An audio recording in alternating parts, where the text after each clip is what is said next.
আমরা যাকাত দিব না। হযরত মুসা আলাইহিস সালাম অনেক বুঝাইলেন, তারা বললেন যারা আমাকে বিশ্বাস করো, যারা শাস্তি ভয় করো, তারা আমার নিকট চলে আসো। তখন যারা হেদায়েত পাওয়া ছিল তারা চলে আসে মুসা আলাইহিস সালামের নিকট, আর অল্প কয়েকজন ব্যক্তি আর সেখানে রইল। কারণ তখন বলল, হে মুসা, তুমি কি শাস্তি দিবা দেখি। এই কথা বলে সে অহংকার বশত নিজের বাড়ির দিকে রওনা দিয়েছে। আর মুসা ডাক দিয়ে, হে মাটি, তুমি কারণকে গ্রাস করো। যখন মাটিকে হুকুম করেছে গ্রাস করার জন্য, কারণ যাওয়ার উদ্বুদ্ধ হয়েছে। এই দেখতে দেখতে কারণের হাঁটু পর্যন্ত মাটির মধ্যে চলে গেছে।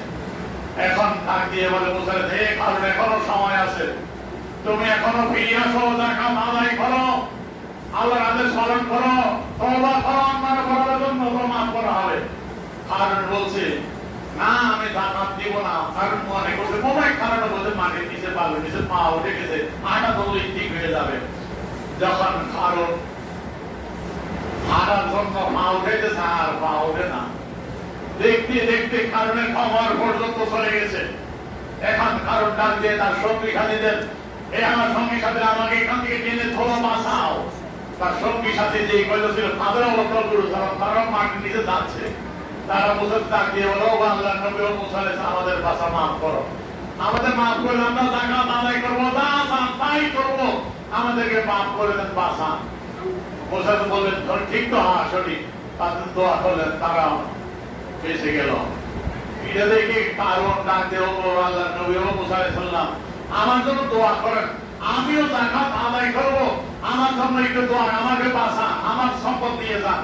মুসা বলে, এখন আর তোমার সময় নেই, তোমার সময় যখন ছিল অনেক বুঝিয়েছি, তুমি যেই কথায় রাজি হও নাই, এখন তোমার সম্পদ, তুমি তোমার সব মাটির নিচে চলে যাইবা।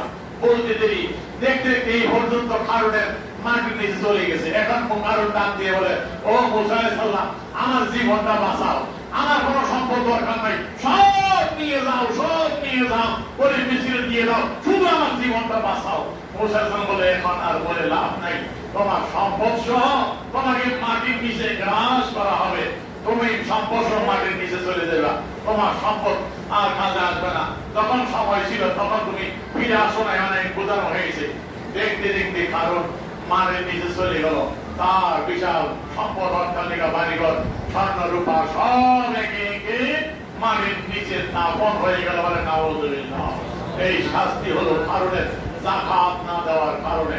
বুঝে দেখেন ভাই, যাকাত না দেওয়ার কারণে কি পরিণতি হলো। সুতরাং যাকাত আমাদের অর্থের আর্থিক ইবাদত। যাদের সম্পদ আছে তাদের যাকাত দিতেই হবে ভাই, না দিলে কিয়ামতের ময়দানে কি শাস্তি ভয়াবহ, যেটা একটু আগে আপনারা শুনলেন। সুতরাং আমরা যেন যাকাত আদায় করতে পারি। সম্পদ আল্লাহ দেয়, এটা নিয়ামত মনে করতে হবে। পুরা সম্পদের মালিক আমরা না ভাই। 40 টাকা একদম গরিবের হক, এটা গরিবের হক, গরিবের হাতে পৌঁছে দিতে হবে। তা না হলে এই সম্পদে আপনার কাল হবে। যে সম্পদ এসার শিক্ষারা বলছিল 50 টাকার হুকুম হয়ে যায়, তার ছেলেদের বলছিল আমার সব সম্পদ বিক্রি করো, বাড়িঘর সব বিক্রি করো, সব টাকা পয়সা দিয়ে আমাকে বাঁচাও।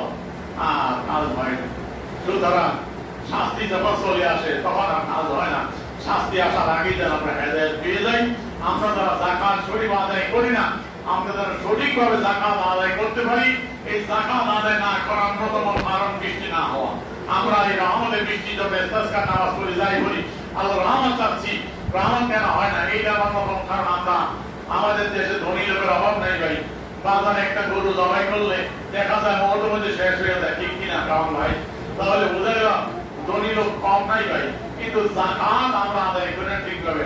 যাকাত আদায় করলে আমাদের দেশে গরিবের এত সংখ্যা থাকতো না, তারা একটু আরামারে থাকতে পারতো, আল্লাহর রহমত হইল। আমরা যেন সঠিকভাবে যাকাত, যেই 3 জমা যাকাত এবং আলোচনা করলাম, যে মাসলা ধরে যদি কারো বোঝার সমস্যা হয় আমার করে বুঝে নেবেন, তাদের সঠিকভাবে আমরা যাকাত আদায় করি, আল্লাহর এই শাস্তি থেকে বাঁচতে পারি। আল্লাহ আমাদের হেদায়েত করে। সকলে বলি আমিন। আসসালামু আলাইকুম ওয়া রাহমাতুল্লাহি ওয়া বারাকাতুহু।